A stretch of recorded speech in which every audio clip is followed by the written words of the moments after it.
Hey everyone, welcome back to my channel, Heather Abroad. Today we're going to be going through the packing for getting ready to move abroad. The packers come to pack our house the next 2 days, and so I have to have all the things that we want to have with us on the airplane packed and out of the house. I've gotten some advice that if you want these things to not get accidentally packed, it's best to put them in your car or the hotel or temporary housing that you're going to be staying in while you wait to book your tickets before moving. So I'm gonna dig into a couple of bags, show you how I've done this. It is definitely not the minimalist way, and I'll explain to you why in a bit. All right, so this bag we're gonna get into a little bit. I have tagged every bag, and then I'm gonna put like a little bit of a marker on there that tells me what's in the bag, because some of these bags I won't need to go into for a little while. This is Russian Keller's winter and kind of sports stuff. They like to layer up sometimes for PE and whatnot. They'll put on shorts and a short sleeve and then put on long sleeves and winter pants on over that and snow gear. So I've done a mix of packing cubes for the stuff that I want to access regularly and Ziploc vacuum seal bags for the things that I might not need to access as soon as the next couple of weeks, but these things I definitely want to have with us. I have overpacked because, as we know, currently shipping times are really long and could be upwards of 4 or 5 months is what I'm reading.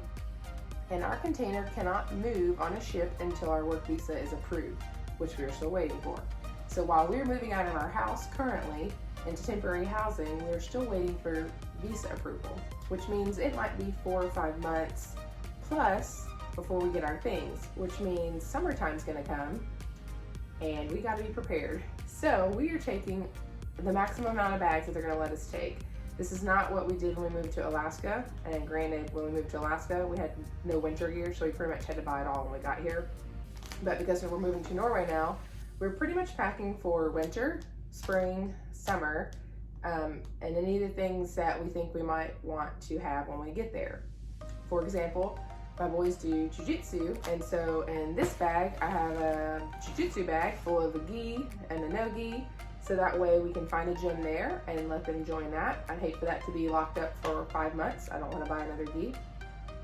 And we have extra beanies and gloves, winter gloves, boots. We have a whole suitcase over there full of shoes so that we have some options as we move into the different seasons. And this is our suitcase full of toys. Let me see if I can get you a better look at that. So I told the boys, you can have one suitcase full of toys. What would that look like for you? So they've picked some basketballs, and we have these little basketballs that go to over-the-door hoop thing that we could play if we're in a quarantine hotel for 10 days. We have some crayons, some board games. We have basketball pump, little pig game. We have Nintendo Switch stuff, Pokemon cards, that's important. We have card games and stuff packed in here. And just little knickknacks kind of shoved in. We got Legos kind of shoved in around here. A couple of, as my kids call, stuffies or stuffed animals. So yeah, this is kind of their suitcase to have to help them have something to do in the event that one, things don't come for a while, or two, we get stuck in a space where we just want to have things that are kind of familiar to us for a little while. Here we have our medicine and toiletry bag for extras. We have extra vitamins, extra deodorant, toothpaste, extra underwear, extra allergy medicine, just things that we might want to have access to in the first few months while we're trying to figure out a foreign language and what their medication accessibility may be.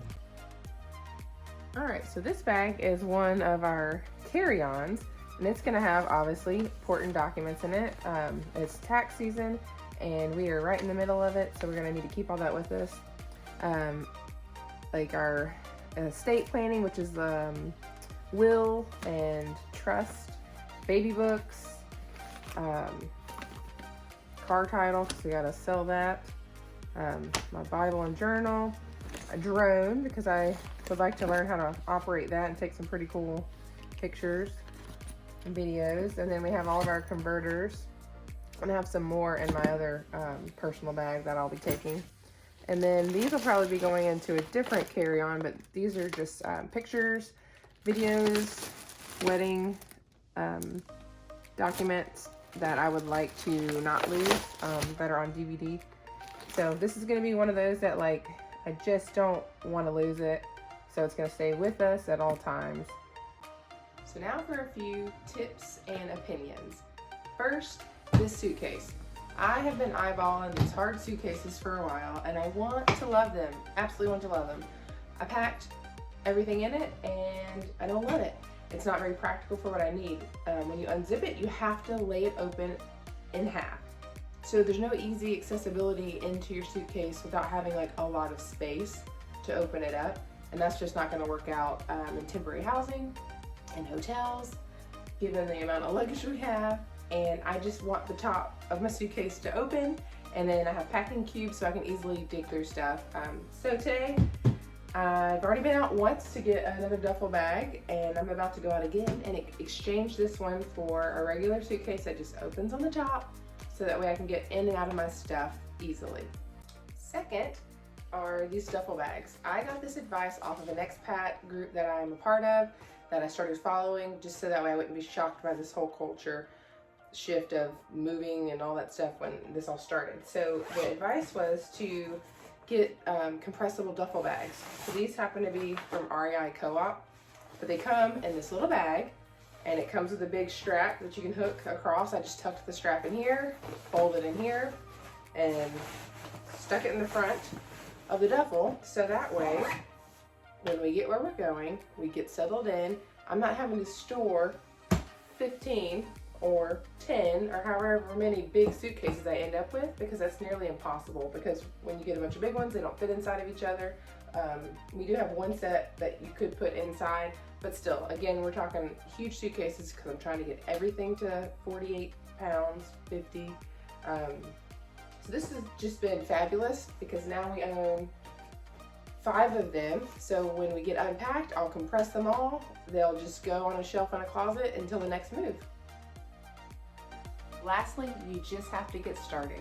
It was hard for me to determine at some point where to start, so I just started with the things that we would need the farthest from now, and kind of work my way up to the things that we need closer to now.